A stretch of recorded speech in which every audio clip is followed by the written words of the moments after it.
ලොතරයි සටහන මේ බලන්න මේකේ මේ මම මේ පාට කරලා තියෙනවානේ මේ රතු පාටින් මේ රවි ග්‍රහය නිවේදනය කරන රවි ඇඟිල්ල. මේක ධනුෂ් මහත්මයා හරියටම ගුරු ඇඟිල්ලට පුරුකක් ඉස්සෙනවා. මේ අත් දෙකේ මොකක් හරි කියන්නේ මේක තියෙන්න ඕනි වම් අතේද දකුණු අතේද මේක අත් දෙකේම පිහිටනවා. මෙහෙම ආවොත් කොහොමද අත් දෙකේම මෙයාගේ පිහිටනවා. ඒ කියන්නේ දකුණු අතේ තිබ්බත් වම් අතේ තිබ්බත් දකුණ තමයි බලවත්ම. හරිද? දකුණ දැන් මේක දකුණු අතේ තිබුණොත් වම් අතේ නැතුණත් මේක අනිවාර්යෙන් වැඩ කරනවා. ලොටරි එක. එතනදී ස්ත්‍රී පුරුෂ ප්‍රශ්නකුත් තියෙනවද? ස්ත්‍රියගේ දකුණු අතේ පුරුෂයාගේ වම් අතේ ඔක ගොඩාක් අය පටල ගන්නවා. හොඳද? දකුණු අතෙන් තියෙන මේක මම නෙමෙයි කියන්නේ කයිරෝත් කියනවා නසිකවසාගේ ජපාන පාම් රීඩර්ස් කියනවා වර්ල්ඩ් ෆේමස්. කයිරෝ මහත්මයාත් මේ කියනවා දකුණු අතින් කියන්නේ මේ වර්තමානයයි අනාගතයයි. වම් අතින් කියන්නේ අතීතය. හරිද? හැබැයි ඉස්සර රජ කාලේ මේ ලේඩිස්ලා ගැහණු අයගේ වම් අත බැලුවා.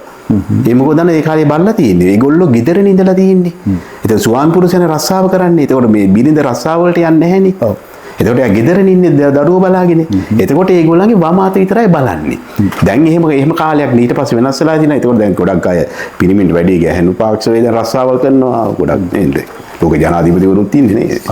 ඉතින් එතකොට දකුණු අත අනිවාර්යයෙන්ම බලන කොහොමත් මෙහෙම දෙයක් තියෙනවා රහසක්. දකුණු අතින් තමයි තමන්ගේ අතීතේ අනාගතයත් මේ වර්තමානත් අනාගතත් පැහැදිලිව පෙන්වන්නේ. වම් අතින් අතීතයේ අනාගතයේ පෙන්වන රිසල්ට් ප්‍රතිඵල වම් අතින් හරියටම මේකේ ප්‍රතිඵලය හරියටම හරිද කියලා සර්ටිෆයි කරන්නෙත් වම් අතින් බලලා. පැහැදිලිද? ඒ කියන්නේ දකුණු අතේ තියෙන සටහන වම් අතෙත් ඒ ආකාරයෙන්ම තියෙනවා නම් ඒ කියන දේ ධන හෝරින වෙනවමයි. ඒක තමයි ක්‍රමය. ඕක ගොඩාක් අය පරල ගන්නවා.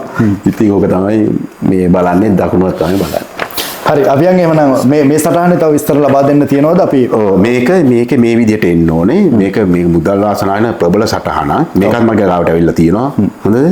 මේක ඇවිල්ලා තියෙන්නේ මේකේ තියෙන පැති දෙකක් පැති කීපකින් යනවා මේක.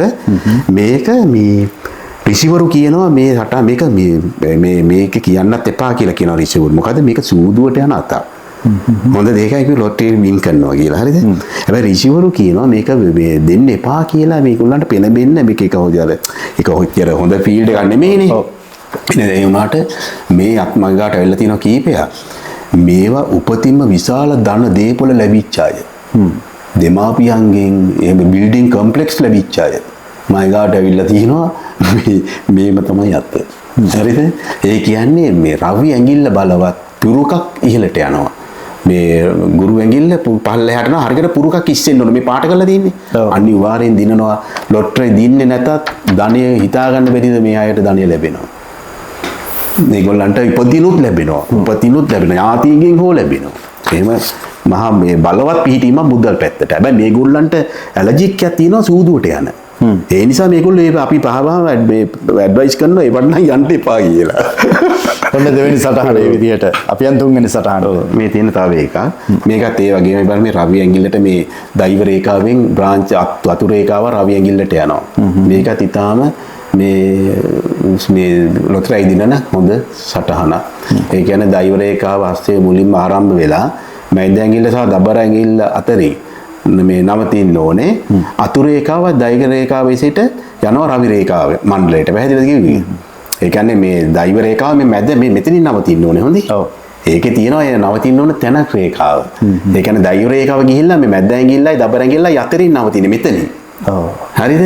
නැවතිලා රවි රේඛාවට එනවා අතු රේඛාව මේ. රවි ඇඟිල්ලට මම අර පළවෙනි සටහන කිව්වේ මුදල් සම්බේන බලවත්ම මණ්ඩලය තමයි රවි මණ්ඩලය. ඒකට එනවා අතු රේඛාව මේ.